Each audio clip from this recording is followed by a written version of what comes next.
Isso.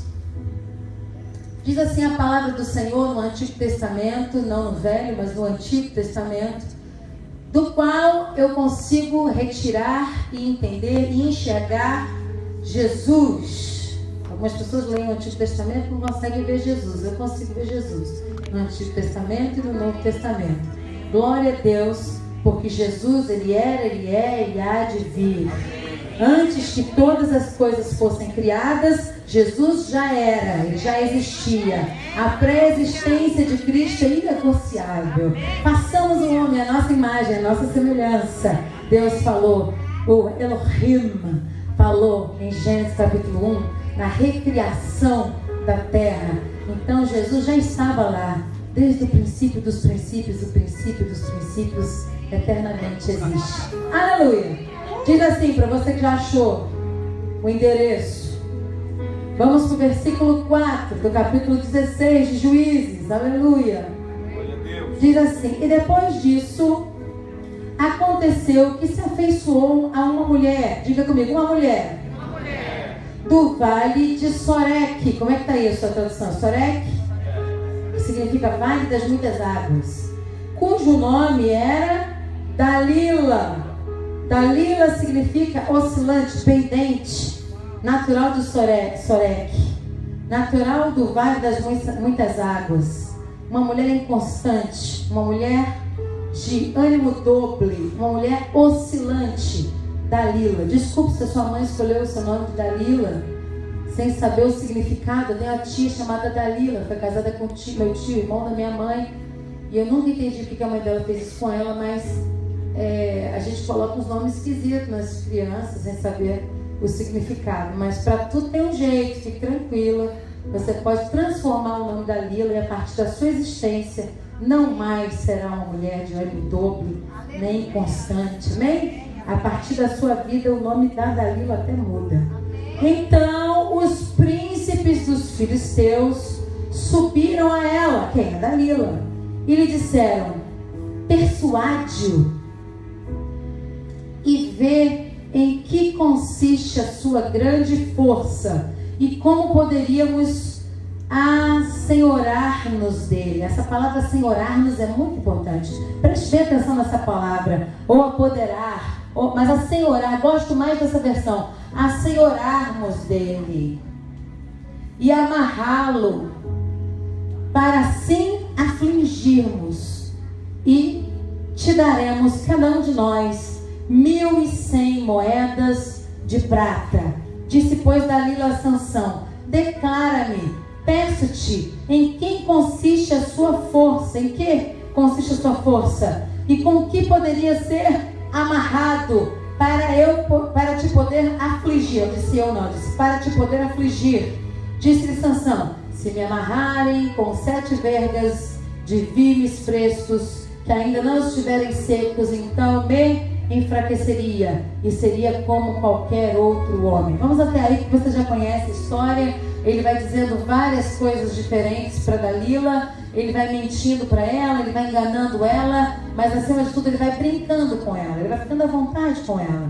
E nessa noite nós não vamos tomar esse texto pelo prisma da moral de Sansão, que normalmente é assim que esse texto é abordado, com relação a se casar com uma mulher estrangeira, com alguém que não conhece a palavra de Deus. Normalmente esse é um prisma de julgo desigual, de pessoas de etnias. Alguém prega sobre isso, já ouvi falar até sobre isso com esse texto, mas não é sobre esse prisma que nós vamos lançar a palavra hoje. Hoje nós vamos olhar por um outro prisma, a partir de uma outra revelação.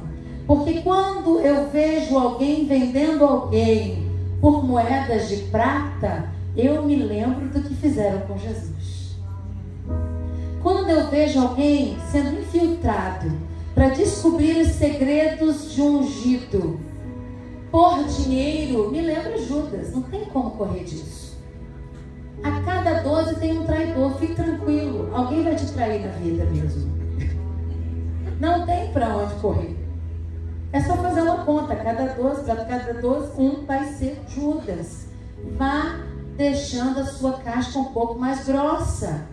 Você não foi chamado nesse mundo para ser um flu-flu, para ser de açúcar. Oh meu Deus, todo mundo me isso e aquilo. Estava escrito, gente. No mundo tereis aflições, mas tem bom ânimo, porque eu venci o mundo. E você tem que estar preparado, inclusive, para vencer as Dalilas e os Judas da sua vida, porque eles sempre existirão. Nós nunca ficaremos livres das Dalilas nem dos Judas. Eles vão passar pelo nosso caminho. A diferença é o que nós vamos fazer com eles. De que maneira nós vamos nos livrar dessas arapucas? Preste atenção que eu fiz a conversão para dólar.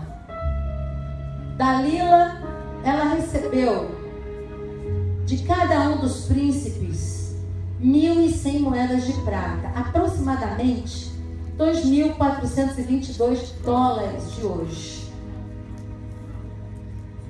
Ela foi infiltrada, essa mulher de ânimo dobre, essa mulher inconstante, essa mulher que não tinha decisão, ela era oscilante, pendente. O que um pêndulo faz? Vai de uma ponta para outra, de uma ponta para outra, de uma ponta para outra, de uma ponta para outra.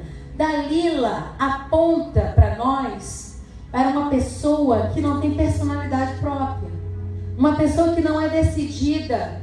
Ela não mostra quem ela é de cara. Uma hora ela é uma coisa, outra hora ela é outra coisa. Uma hora ela está muito amiga de Sansão, outra hora ela está vendendo os segredos de Sansão. Uma hora ela está afligindo Sansão com perguntas, outra hora ela está dizendo: você não me ama, cara? Ela é confusa. Ela é uma mulher que está infiltrada num chamado de um juiz, porque nós falamos de Sansão como nazireu e falamos do voto de nazireado de Sansão. Todos nós já ouvimos um dia dizer que Sansão não rapava o cabelo e que a força dele estava nos seus cabelos. Na verdade, a força de Sansão estava no seu segredo com Deus e não necessariamente em seus cabelos. Prestem atenção, o voto nazireado havia sido feito por sua mãe e ele cumpria esse voto. A mãe não bebia bebida forte e nem o filho, que você pode considerar vinho fermentado, e ele segue num propósito divino para aquilo que seria no futuro. E ele vai ser o que, gente? Nesse texto nós vamos encontrar Sansão como o penúltimo juiz aqui da tribo de Judá, inclusive, perdão, errei a tribo do cara, Dan.